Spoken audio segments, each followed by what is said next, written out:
Duty is probably one of the most polarized gaming franchises over the last 10 years, I'd say. People usually hate it or love it. I'm kind of in between. I usually just try to have as most fun as I can with it until I find another game that kind of distracts me from it. I remember playing Black Ops 2 for a really long time and had fun with it. I know that it goes from Treyarch to Infinity Ward to different developers. I think Sledgehammer did it last year to some success. I didn't pick up last year's game because I didn't like the way like the zombies was like an add-on that you had to pay for and such.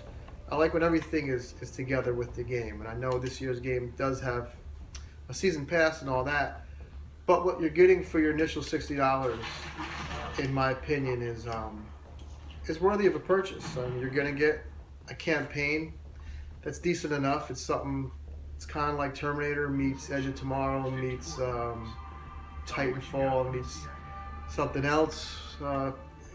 Kind of is all over the place, but it's like a Michael Bay action movie you would see during the summer. You know, take that for what it's worth. Just play it, have some fun with it. I do wish, though, if you beat the single-player campaign, you got maybe a skin or an extra gun to carry over into multiplayer to make it worth your while.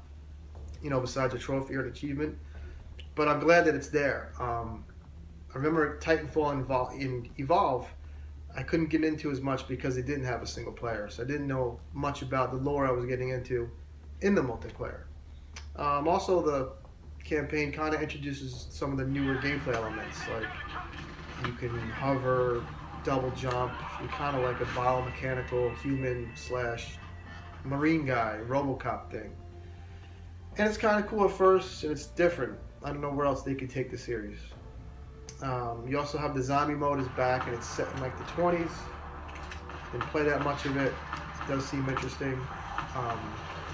But the main bread and butter of the franchise, of course, is the multiplayer.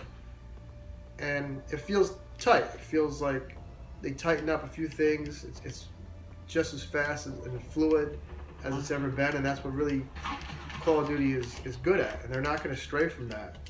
People that expect more, you're probably not going to get it from this franchise. They're going to do what they're good at, and they might be the best at it. It keeps you playing, it keeps you coming back for more. You want to constantly unlock things and prestige and see new abilities, and that's the draw.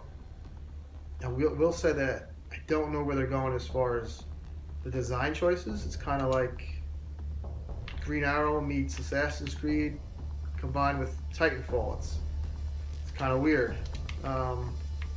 But all in all, it's Call of Duty. I'm sure many of you got this at midnight, and people that hate it might continue to hate it. But if you're playing games that hate games, I don't know. I don't do that. I try to enjoy as many different games as I can, or until I go completely broke and can't pay rent and have to play like double dutch in the street or something. I don't know. I hope this helped your decision. If you were on the fence, give it a shot. And that's really it. So watch me kind of suck at this. I'm sure most of this footage is me dying.